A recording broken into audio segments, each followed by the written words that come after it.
मौसम से जुड़ी जानकारी और लाइव मौसम खबरों के लिए हमारे YouTube चैनल को सब्सक्राइब करें और बेल आइकॉन दबाकर हर अपडेट पर रखें नजर। नमस्ते दोस्तों, स्काई मैट वेदर में आपका स्वागत है। मेरा नाम महेश पलावत है। मानसून एक्सप्रेस जो एक जगह रुकी तो रुकी ही गई है, कई दिनों से वो आगे नहीं बढ़ पा रही है। उसका कारण क्या है आपको पता है कि जो पश्चिमी हवाएं चल रही थी लगातार, उसके कारण बारिश नहीं हो रही थी, और जब बारिश नहीं होती तो मानसून के आगे बढ़ने की राह आसान नहीं होती है। और क्योंकि जबकि पूर्वी हवाएं जब चलना शुरू हो जाती हैं तब जाकर के नमी बढ़ती है, बादल बनते हैं, बारिश होती है। जब ह्यूमिडिटी बढ़ जाती है और लगातार बारिश होती है तब जाकर के मानसून को डिक्लेयर किया जाता है कि हाँ, अब मानसून इन इलाकों में पहुंच गया है। लेकिन कभी कभी क्या होता है कि मानसून पहुंचने के बावजूद बारिश नहीं होती है। उसके कई कारण होते हैं कि वेदर सिस्टम कमजोर पड़ जाते हैं, हवाएं बदल जाती हैं। ये सारे जो कारण होते हैं उसके कारण मानसून कभी कभी कमजोर पड़ जाता है। तो वही देखने को मिला है कि 22 जून तक, यानी 15 से 22 जून के बीच में जो मानसून की कमी थी वो पूरी हो गई थी, 0% पर आ गया था। उसके बाद 23 तारीख को 2%, 24 तारीख को 4% और 25 तारीख को 5% की कमी पूरे भारत में देखी गई। यानी कल पूरे भारत में 5% मानसून कम था। अब जो हवाएं हैं आप देखिए, एक ट्रफ रेखा है जो हरियाणा से लेकर के इस तरह से उड़ीसा तक आ रही है, ये जो ट्रफ रेखा है। और इसके कारण क्या है कि हमेशा जैसे मैंने आपको बताया था कि ट्रफ रेखा के साउथ में जो हवाएं होती हैं वो पश्चिमी होती हैं और वो घूम के, क्योंकि घड़ी की उल्टी दिशा में हवाएं जब चलती हैं ट्रफ रेखा के आसपास, तो ये इस तरह से घूम करके जो उसके उत्तर में जो हवाएं होती हैं वो पूर्वी हो जाती हैं। तो अब क्या है कि दिल्ली के आसपास भी आपने देखा होगा कि पूर्वी कंपोनेंट यानी कि पूर्वी हवाएं धीरे धीरे शुरू होने वाली हैं। और उसी तरह से यानी कि अभी क्या है कि दक्षिण पूर्वी हवाएं हैं तो इधर से आ रही हैं, और उसके बाद जो पूर्वी भारत है इस सारे इलाकों में पूर्वी हवाएं ऑलरेडी आना शुरू हो गई हैं। तो इसी तरह से जो वेदर सिस्टम है आपको और दिखाता हूं। ये साइक्लोनिक सर्कुलेशन है जो गुजरात के साउथ में बना हुआ है। एक तरफ रेखा गुजरात से लेकर कर्नाटक तक आ रही है, तो हवाएं इस तरह से बदल रही हैं। ये सारे जो वेदर एक्टिविटी हैं वो हम कह सकते हैं कि देखने को मिल रही हैं। और अगर हम सैटेलाइट पिक्चर को देखें तो सैटेलाइट पिक्चर में भी ये एनिमेशन है सैटेलाइट पिक्चर का, और इसमें भी आप देख सकते हैं कि बादल जो हैं वो पूर्वी भारत में हैं, मध्य भारत के कुछ इलाकों में हैं और दक्षिण भारत में है। ये जो उत्तर पश्चिमी और उत्तर भारत है ये पूरी तरह एक तरह से शुष्क बना हुआ है। यहाँ पर कोई भी बादलों का समूह दिखाई नहीं दे रहा। यानी कि आप देखिए पूरा पंजाब, हरियाणा, पश्चिमी उत्तर प्रदेश, राजस्थान के ज्यादातर इलाके, दिल्ली, ये सब इलाके लगभग शुष्क बने हुए हैं। यहाँ पर बारिश की गतिविधियां नहीं हो रही हैं। लेकिन अब जो बारिश की गतिविधियां हैं वो तो अभी फिलहाल शुरू नहीं होंगी। और आज जैसे 26 जून है तो 27 जून से वैसे 26 जून से जो तराई के इलाके हैं इन इलाकों में तो बारिश की गतिविधियां उत्तर प्रदेश में हो जाएंगी।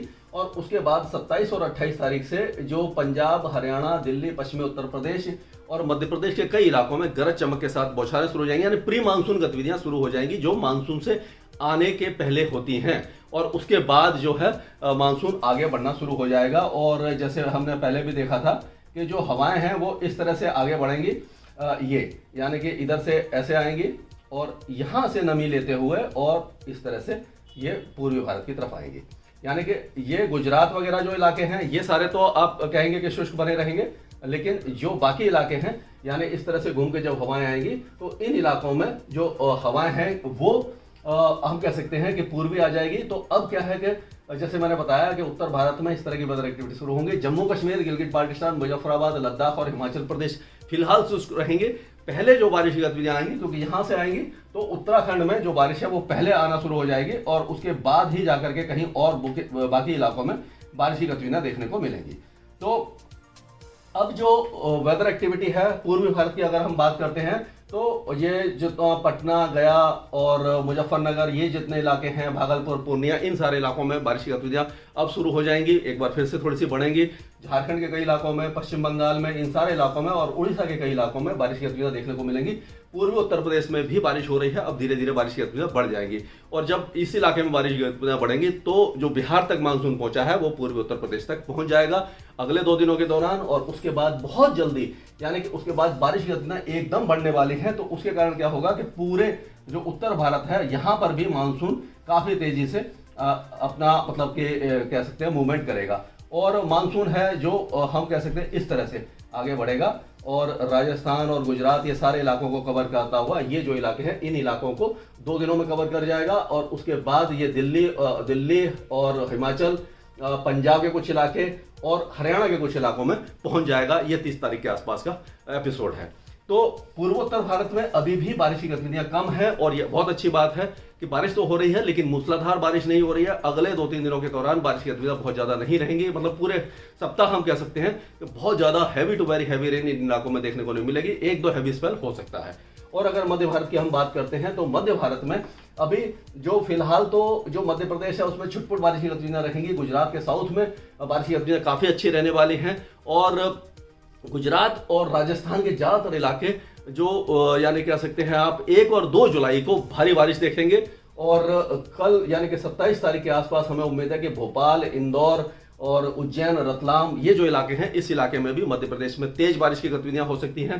कोटा, बूंदी, बारन, भीलवाड़ा, झालावाड़, इस इलाके में भी बौछारें तेज हो सकती हैं अगले 1-2 दिनों के दौरान। लेकिन जो उत्तरी इलाके हैं मध्य प्रदेश के, जैसे ग्वालियर, दतिया, मुरैना, टीकमगढ़, इन इलाकों को 2-3 दिन का इंतजार करना पड़ेगा। यहाँ पर बारिश की गतिविधियां फिर बढ़ जाएंगी, यानी कि पूरे भारत में बारिश की गतिविधियां काफी तेज होने वाली हैं। अगर हम दक्षिण भारत की बात करें तो दक्षिण भारत में अब क्या होगा कि जो वेदर एक्टिविटी है वो ज्यादातर जो साउथ का जो इलाका है इस इलाके में कम होना शुरू हो जाएगी। खास करके अगर हम देखें तो आप ये जो इलाके हैं, यानी कि